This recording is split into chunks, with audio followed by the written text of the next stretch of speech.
is colonial America, which ends up with the American Revolution. When Dr. Beef and I, or Dr. Beef asked me if I'd be willing to do something with you, I'd say sure. And he said, well, you have anything of interest? I said, well, I really enjoy teaching about the American Revolution. Science? Next door. And he said, it sounds like a great topic, so we'll see what we can do. It also helps that I'm from the East Coast, where a lot of this stuff took place, so my first real memory of doing history is when my family moved to Trenton, New Jersey, and every Christmas time they have a reenactment of Washington crossing the detonator, and that still is just sort of, it's really burned into my mind. As I understand it, what I'm supposed to do is give you a little bit of background here, so that then you can do the important stuff of figuring out, okay, now with my little bit of introduction and your own interest and background in this type of thing, you can start thinking about how to incorporate some of this stuff into your own classrooms and in your own teaching and your children's learning. What I have handed out, you should have all gotten one, is a sheet with two sides. On the first side, I wanted to give you a little bit of a sense of what we're going to be doing today, at least on my part. I have just an outline of what I'd like to cover with the American Revolution. I'm giving you a really short bibliography of some of the most interesting books that have come out recently about the American Revolution, and you notice a number of them are biographies. This is a great period when we're talking about biographies. These are not necessarily for elementary or high school students, although some of them you might be able to use for that type of thing, but mainly for your own background. Has anyone heard the name Joseph Ellis? You might have heard his name. It's been bandied around about recently. He got in trouble for claiming that he fought in the Vietnam War where does he teach? Brandeis or one of those places. And he was put on leave and that type of thing, all that academic dishonesty. Despite that, he's a really good writer, and he has written some of the. He's the guy who is, at least for me, gives the best explanation of who on earth Thomas Jefferson was. That issue of how can a guy who says all men are created equal, how can that guy at the same time own slaves? It just doesn't make sense. I mean, obviously that's human nature, but historians, people have struggled to try and figure that out for such a long time, and he explains it about as well as anyone.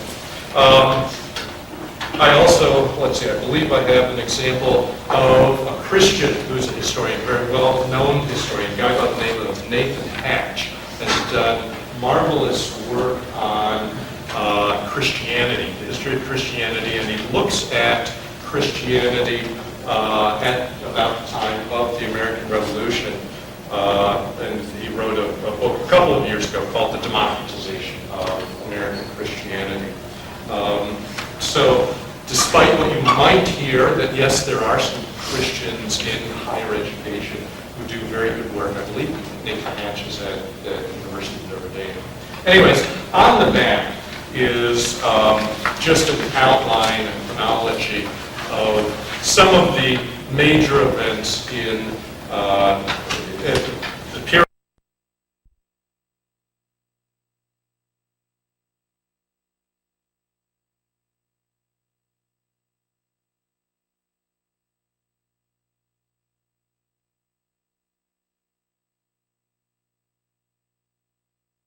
of the American Revolution. And as you notice, I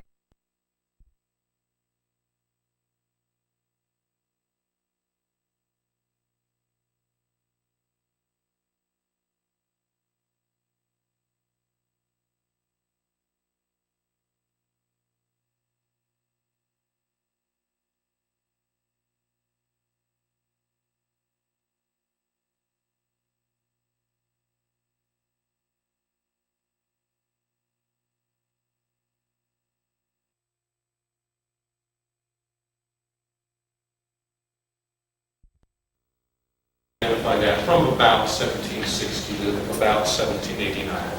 It's always one of those things that historians play around with. What time frame does one use? We can talk about that if you have any questions. I was going to have pictures. I had them on PowerPoint, but I have to apologize. We're in the midst of moving. In fact, I was moving yesterday and I was moving this morning, and after this I have to go back and move. And my PowerPoint stuff is in a box somewhere, and I just can't find it. So I apologize for that. Okay. Please don't be afraid to interrupt me. I have some things I'd like to share with you, but if you have questions or concerns, or if there's something you'd like to touch base on, don't be afraid to raise that. All right? And I believe we go till 2:20. So I'll try to keep track of the clock, but don't be afraid to stop me too. Yes, sir. Would it be fair to say the Mequon Revolution was the war of independence was brought upon by what the colonists considered unjust acts of Parliament concerning taxation, the raising of money? Basically. To some extent. And hold on to that question. The problem was that when was the last time we've rebelled over taxes? And in Wisconsin, they just raised, in the Milwaukee area, a couple of years ago, they raised taxes to pay for the stadium. Lots of people were upset, but nobody rebelled, right? You and I pay a greater percentage of our earnings to taxes than the colonists did. So you're right, taxes have something to do with it, but they don't explain everything. And then that's part of the problem here that we're going to get to in just a minute. I want to focus on the word revolution in our discussion here, because some people have claimed that the American Revolution is misnamed. And it is true that it's quite different from some of the other revolutions that you probably also will teach. The French Revolution, or the Russian Revolution, or the Scientific Revolution, or the Technological Revolution. Compared to those, in many ways, the American Revolution was not very revolutionary. In essence, the same people who were big shots in the colonies before the Revolution, the Washingtons, the Jeffersons, the Adams, were in charge afterwards, right? There was no major loss of status by any large group in the American Revolution. For example, the French Revolution wiped out the nobility, the noble class. When it was gone, French society changed quite a bit from before the French Revolution to after the French Revolution. Same thing happened with the Russian Revolution in 1917, the Russian Revolution that took place in 1989, right? Russian society changed in those revolutions. Chinese Revolution, same type of thing. In many ways, the American Revolution is not very revolutionary. And that gets to the problem of why on earth, obviously something happened. War for independence, there was a fight, there were some changes, but the question arises, why did the colonists decide at the last third of the 18th century that they did not want to be part of the British Empire anymore? That is a problem that historians have been playing with ever since the American Revolution took place. And as a matter of fact, the participants of the American Revolution tried to explain it. The causes of the American Revolution, it was not a situation where poor, downtrodden people were attempting to free themselves from tyranny. The French Revolution, in a sense, makes sense. There were lots of French people who were in trouble, in economic trouble. They had all sorts of problems. Same thing in the Russian Revolution.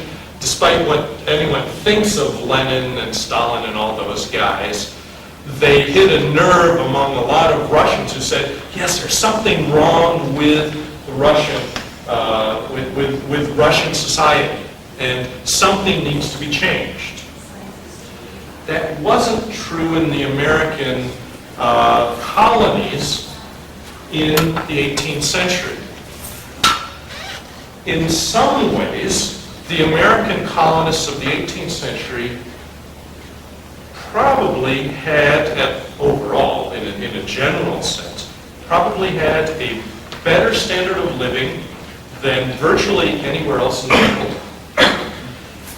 They probably had a more representative government than anywhere else in the world. More people were able to participate in colonial governments than actually English people were able to participate in the English governments.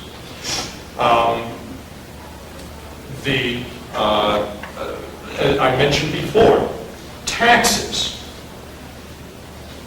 English people in England were taxed at higher rates than colonial English. So if it were just taxes, it would make sense that the English people would have revolted against Parliament first, against taxes. Okay? In some ways, the people who were most downtrodden in the American colonies were the slaves, and they often were people who saw the British as their protectors during the American Revolution. So it's one of those strange things. How on earth do you figure out why would George Washington, in many ways, he had the best of all worlds. I mean, he had this great plantation, right? He was one of the wealthiest people, one of the most influential people in his colony. He didn't lack for much. I would have liked a son or a daughter or something like that. But why would he decide to take that nasty step of jumping into revolution against what seemed to be the empire that provided all the opportunities for him? It just doesn't make sense. And historians have played with this, again, forever. They generally come down in two different camps. Of course, historians have to keep busy, right? And they have to justify their existence, so there can't be one explanation. They have to have a couple at least. But I think, in a sense, these are somewhat mutually reinforcing. First one is what I call a top-down explanation. Historians who look at the Washingtons and the Jeffersons and the Adams and the Franklins and all those big names, the leaders, the colonial leaders, there's perhaps an explanation that helps explain why they would be involved in the American Revolution. And then there's also what I call the bottom-up explanation. Why did Joe Schmo who joined the Continental Army, or James Schmo who boycotted English tea, what did they get out of this thing? All right? Let's start with top-down explanation.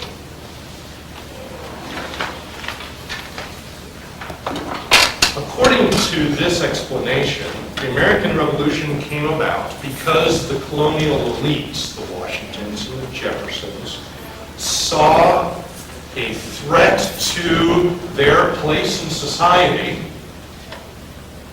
and they used what's called Republican ideology to defend themselves.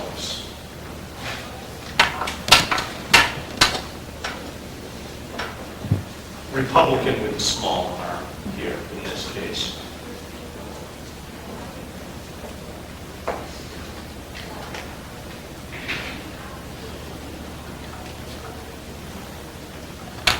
In a sense, the elites were worried about losing what they already had.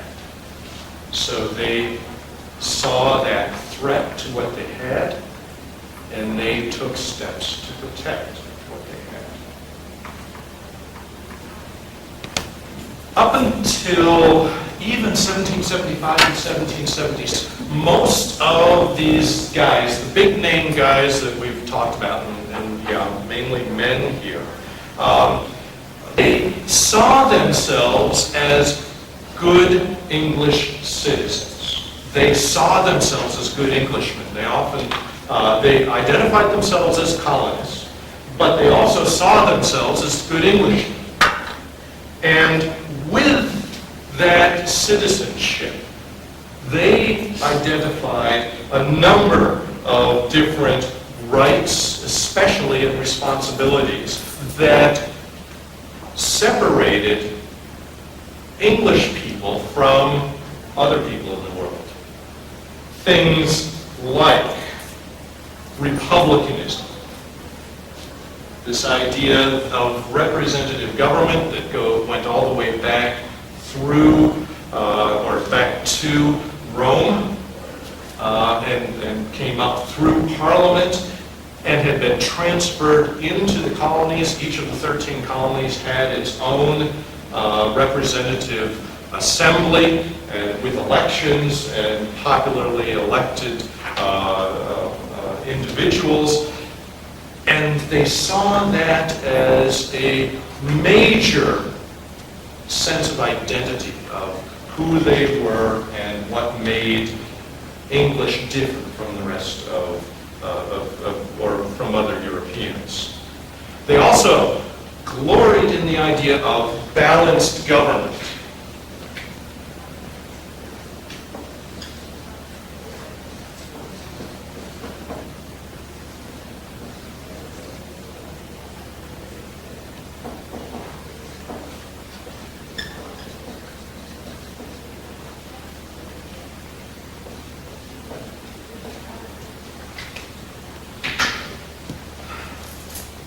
Going back to Aristotle and Plato, the idea of what type of government is best, government by one, by the few, by the many. Well, in the early 18th century, the Frenchman Montesquieu identified the idea of balanced government, that it's good to have some sort of checks and balances. And the Brits said, hey, we got this already. We got this. We have a king. And we have the House of Lords, and we have the House of Commons. The king represents the one. The House of Lords represents the few. The House of Commons represents the many, and there's a check and balance system. And the American colonial elite saw this as an important part of what made English citizenship so important. But also, last thing here, social contract theory.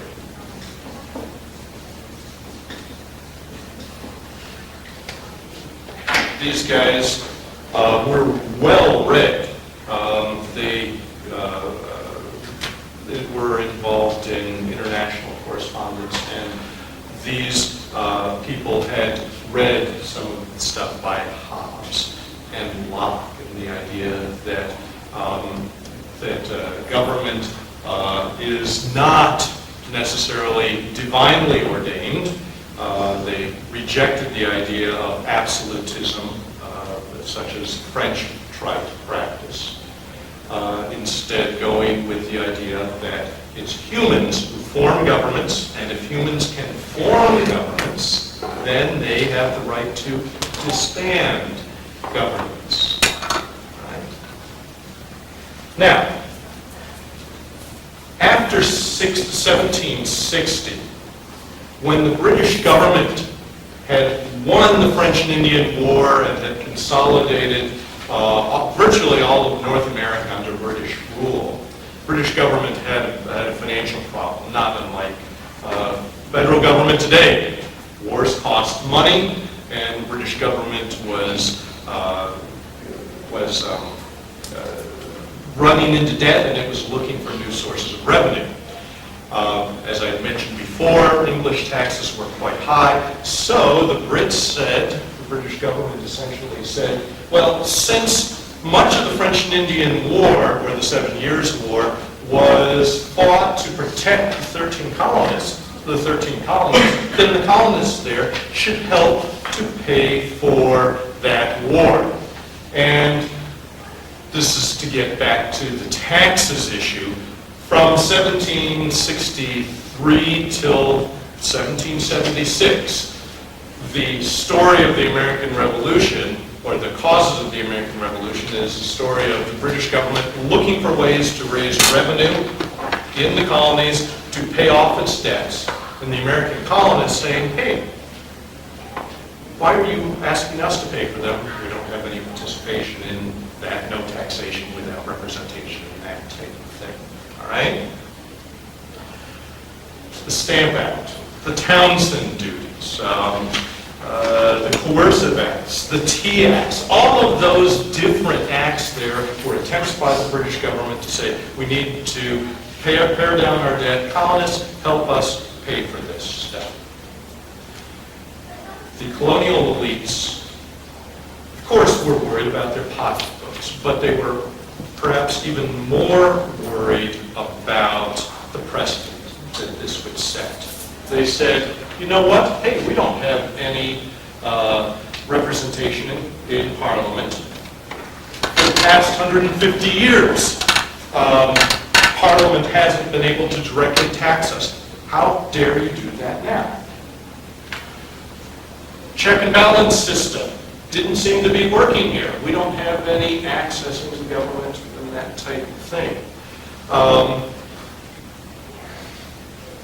For those 20 years, or 15 years, from about 1760 to 1776, the colonial elites acted as any good English citizen would act. They started off petitioning the offending minister, saying, hey, you are laying a burden on us that's unfair, and it's just not right. The ministers often rejected those petitions. They began to boycott items, tea, and other items, and all sorts of fun stuff like that. They petitioned Parliament for redress. They went straight to Parliament. In fact, Ben Franklin spent some time in England, and he addressed Parliament and said, this stuff is just isn't fair. And then finally, in the last step, in 1775, the First Continental Congress petitioned the king directly and said, King, your ministers won't listen to us, Parliament won't listen to us, please listen to us. When the king didn't listen, these elites said, you know, we've done all the steps. We've acted as an Englishman. It's these guys. There must be corruption here. This guy's a tyrant. This system isn't working anymore. We're going to be good Englishmen and start out on our own and set up a real government. Okay? That's the top-down theory. The idea is that they, in essence, they revolted to preserve the rights that they had as English citizens. So basically, then it wasn't taxation without representation. It was, they just felt that the government was unconstitutional type thing. Yeah, and that taxation without representation is part of That started that. It's just one small part of that, that unconstitutional, although we're not talking No about, constitution. yeah, that's more of an American term at this point. Yep. The first one where the top-down, they use the so-called elite, use the Republican ideology as an excuse. I find that leaves very little room for altruism within a virtuous man's outlook on life. If you perceive, like, they had state assemblies, but they could be abolished at any time at the whim of the governor after the order. If a man who knows he's free, and why he knows he's free, if the king's ministers, his cabinet, or parliament can arbitrarily come in and say, well, you have no rights, we can just do what we want with you as far as your taxes, billeting in your own house, you have to pay, you have to feed the soldiers, and if you have no, your land is ours if you want to take it to support the soldiers, basically is what you're saying. A man like Washington would consider that worse than slavery. Yeah. At least a slave owner considers his slaves valuable enough not to mistreat them, you know. Slaves might not agree, but you're right. I would find a virtuous man would say would rather die than live under that kind of And they use that, and it's important to remember how independent the colonists were before 1776. For example, in this whole relationship with the colonial government, yes, there was often a governor sent by the king or the proprietor. He controlled the upper house in the colonial legislature. The colonial elites only controlled the lower house. Nevertheless, the lower house often had the vast amount of majority. They often were able to do pretty much what they wanted, in part because the colonial governors tended to be a bit, well, they weren't often very good. They just didn't know what was on. But they had two other advantages. Number one, the colonial assemblies often had the power of the purse. They paid the governor. So if the governor wanted to get paid, the governor would have to learn to figure out how to live with the assembly. Second of all would be the distance that the governor had to deal with in getting answers from the king. Assembly passes a law, governor says, I don't think the king's going to like that. Governor sends it across the ocean for 3 months. King looks at it, has his councils look at it, and committees look at it, all that stuff. Another 3 to 6 months. They make a decision, you know how government works, right? They send it back, it's another 3 months, and we're talking about a year. And that law has been in effect for a year, and what can the governor do? So all of those things, you're right.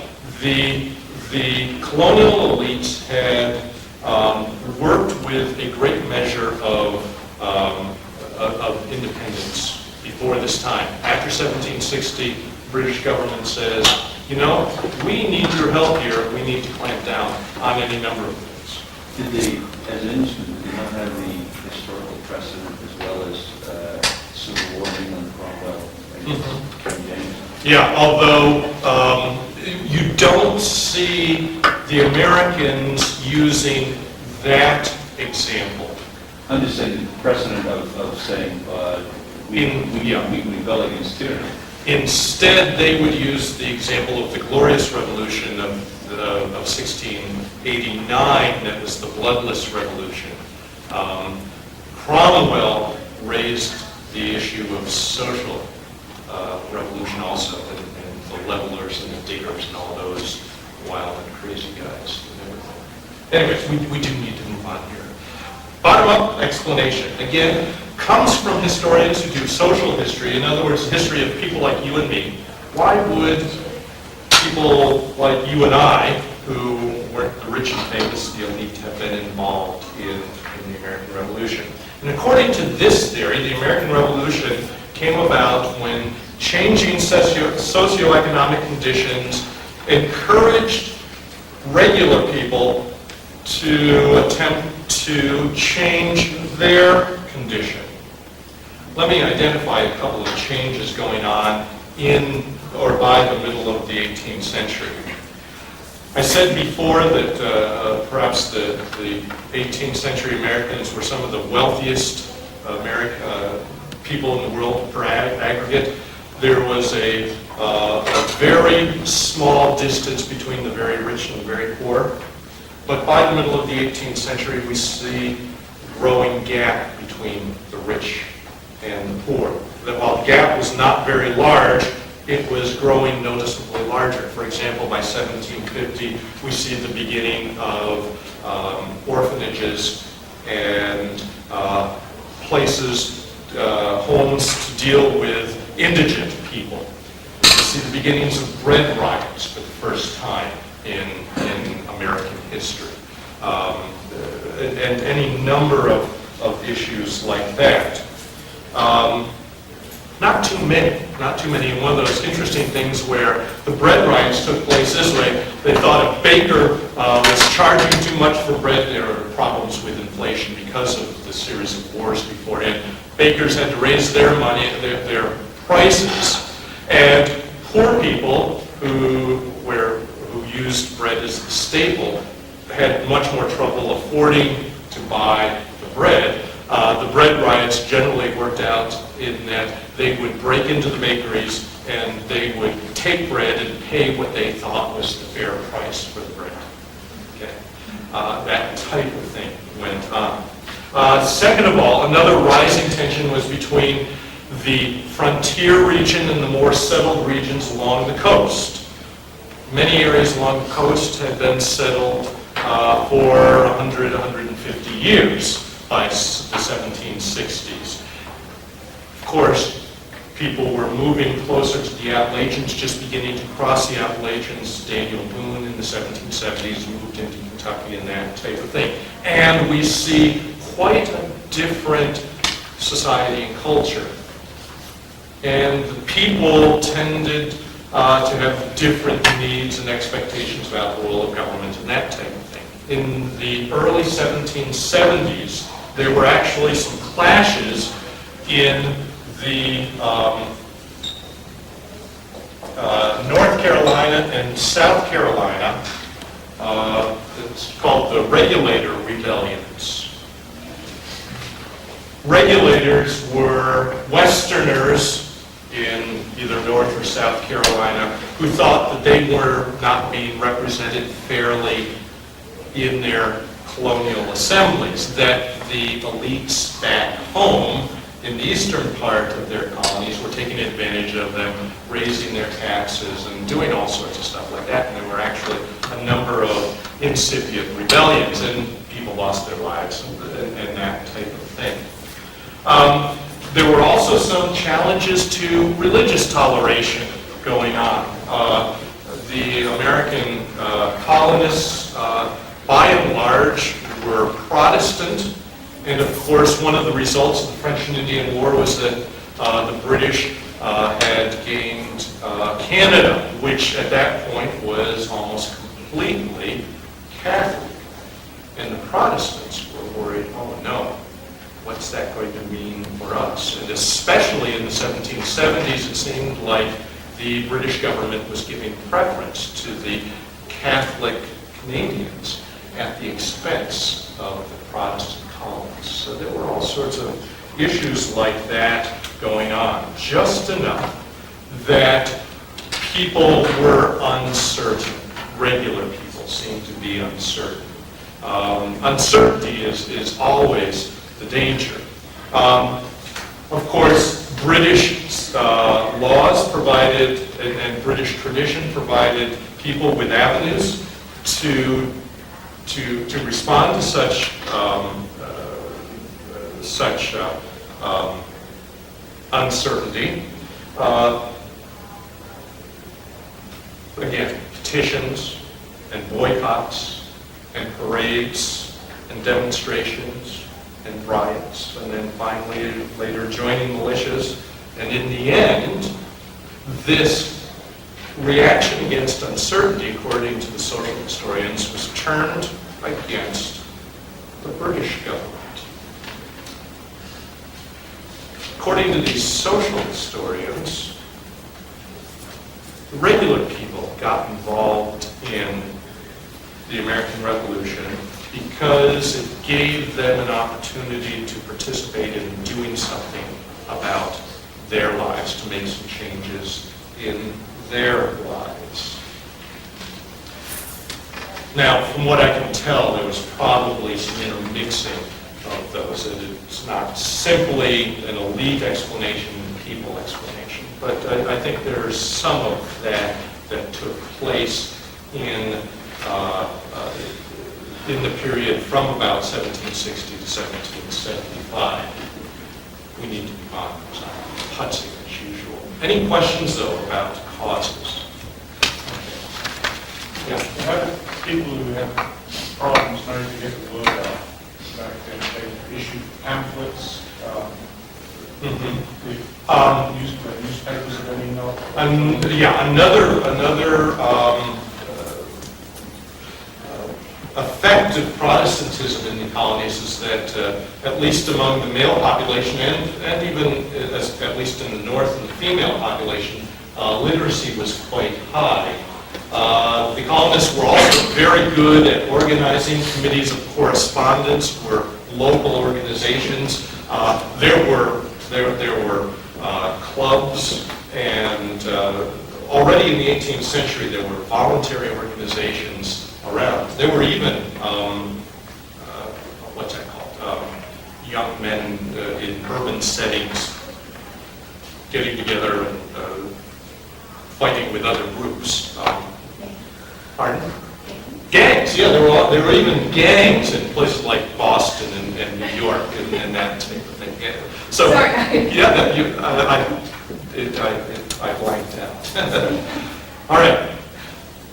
Let's talk a little bit about the war itself, the American Revolutionary War itself. And you notice I have the date 1775 to 1783. Of course, fighting broke out in 1775.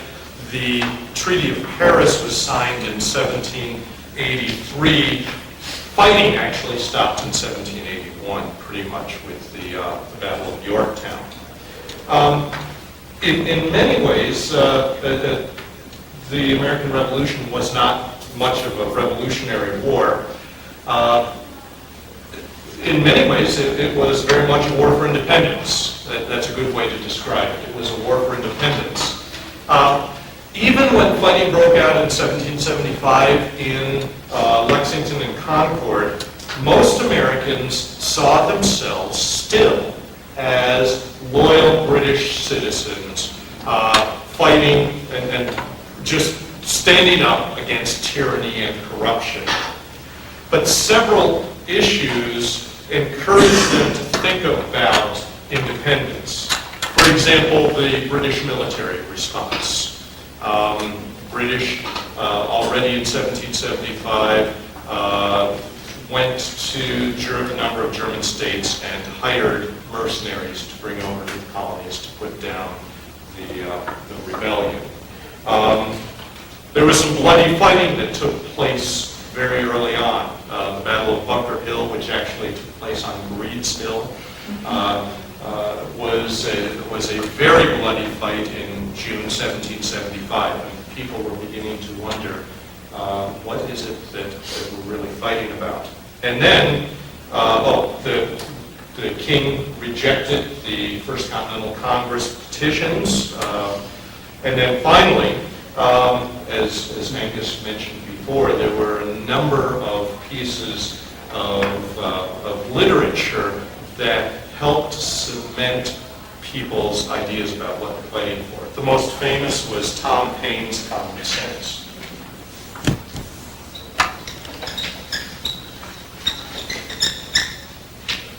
Not a very likable figure, Tom Paine, but he wrote well. For example, later on he wrote a number of books rejecting historical Christianity altogether. But his pamphlet called Common Sense came out at just the right time between the summer of 1775 and and the discussions about independence in the spring of 1776. Probably one of those bestseller things that most people either read or heard read to them. And if you ever read this document, it's common sense. He says, why do we need a king? That doesn't make common sense. Why don't we figure out what we need? It's all just common sense. In the spring of 1776, there seemed to be a consensus arising among the population and among the elite leaders that independence was worthwhile. And of course, we all know that in that summer of 1776, the Second Continental Congress raised the issue of independence.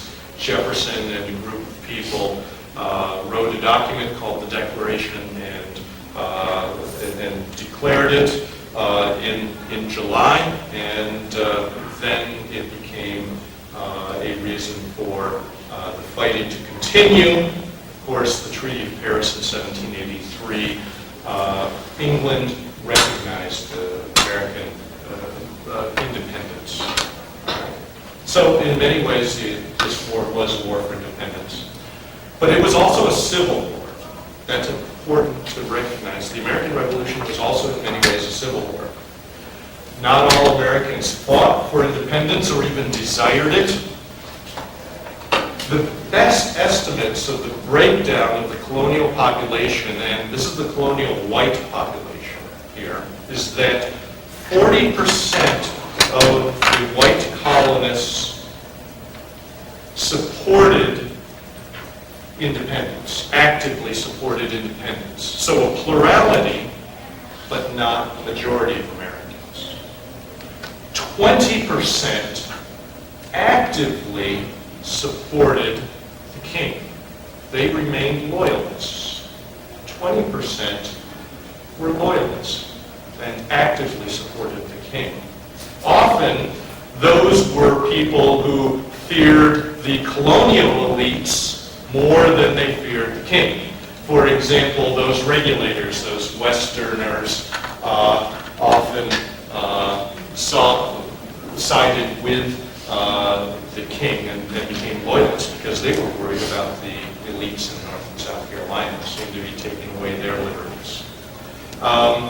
Also slaves, in many ways. A whole bunch of slaves ran away from their masters, their colonial masters, because the British promised them freedom.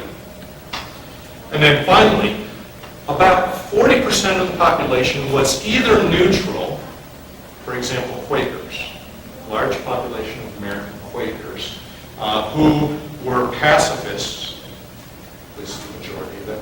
Many German immigrants remained neutral in the war, in part because they couldn't quite figure out what was going on. What were they fighting? Right? This is a great place. We get to speak our own language. We aren't taxed too much. Why is the fighting going on? So many Germans tried to remain neutral. Or, if they weren't, those who weren't neutral, that 40%, were somewhat swayable. In other words, they, when their land was occupied by the British, they were loyalists. But when they were occupied by the Patriots, then they became patriots, that type of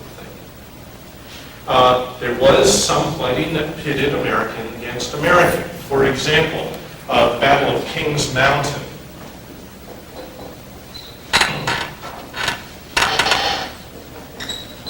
In the later stages of the war, I think about 1780, was a war in which American patriots fought American loyalists. And like all family spats, it was really nasty and no order given, no order asked. It was pretty nasty. Benedict Arnold, of course, is one of those interesting situations.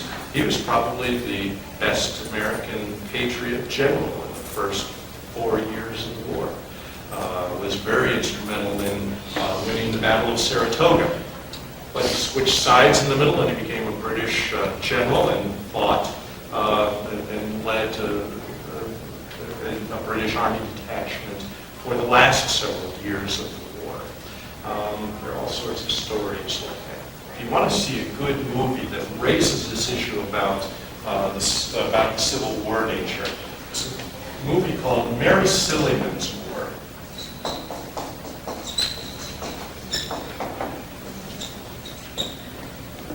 Mary Silliman's War. It's about what happens in a small town in Connecticut during the war. It also raises issues about how a Christian deals with war. When can a Christian participate and become violent and use violence and all sorts of interesting issues like that? Works well in the college level. You'll have to take a look at it and take it. All right. Third, the American Revolution, while not revolutionary in the traditional sense, I would argue was revolutionary in some ways. It was not revolutionary in the traditional sense. For example, during the course of the whole war, approximately 4,000 Americans died. That's less than the number of people who died in one Civil War battle, the Battle of Shiloh. So there was not a great bloodletting, as in many revolutions.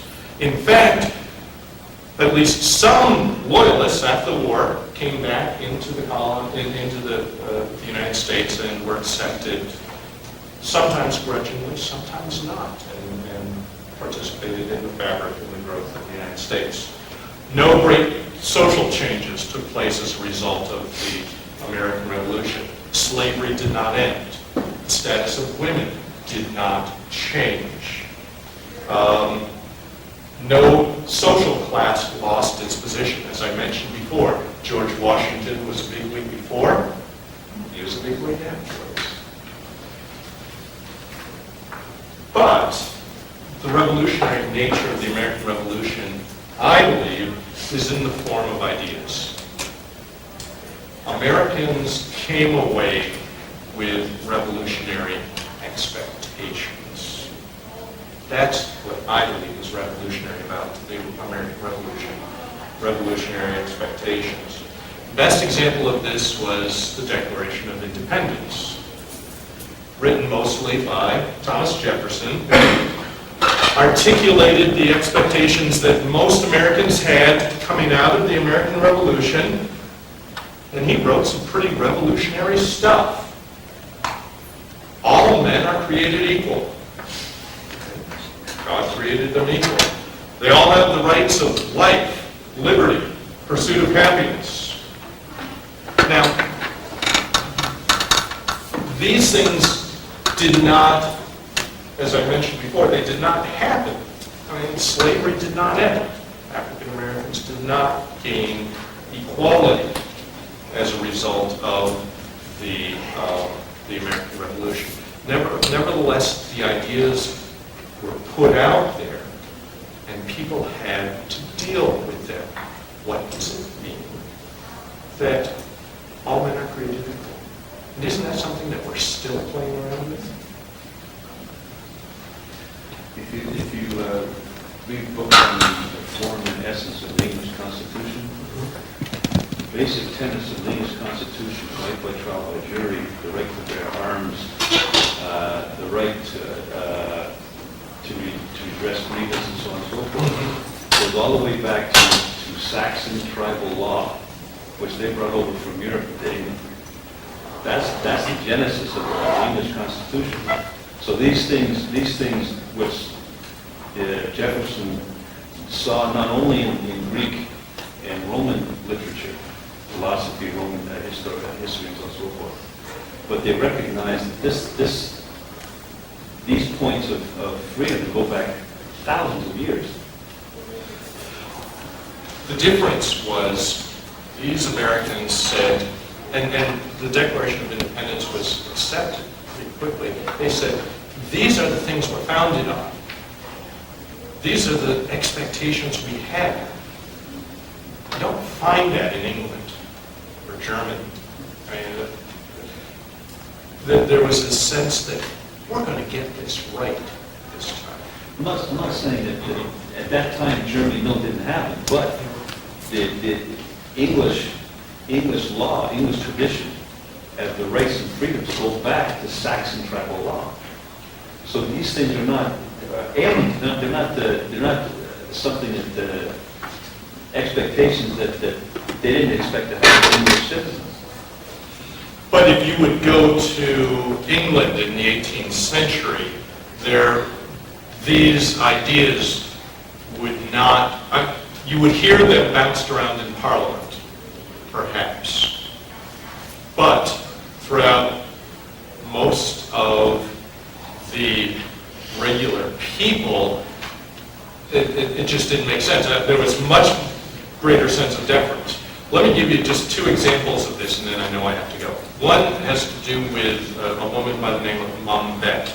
She was a slave who lived in western Massachusetts.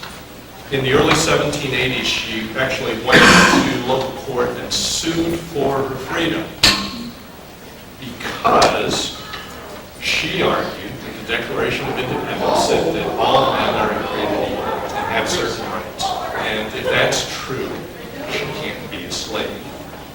Now, because Massachusetts was trying to emancipate their slaves anyways, she got her freedom. But the interesting thing was that this illiterate slave woman understood those revolutionary ideas. She heard the speeches on the 4th of July and all that sort of stuff and internalized them and took them in and knew what to make sense of, how to make sense of them. The other story is about Abigail Adams, real quickly, dealing with while her husband John was helping to write the Declaration of Independence, they had this great letter writing between them. She was a smart woman too. She couldn't spell with them, but she was, you could tell from the letters, she was just brighter.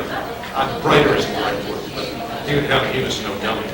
Nevertheless, while they were writing up this Declaration of Independence, John was telling her what was in it and that kind of thing. And one of the interesting questions she had is, what about the ladies?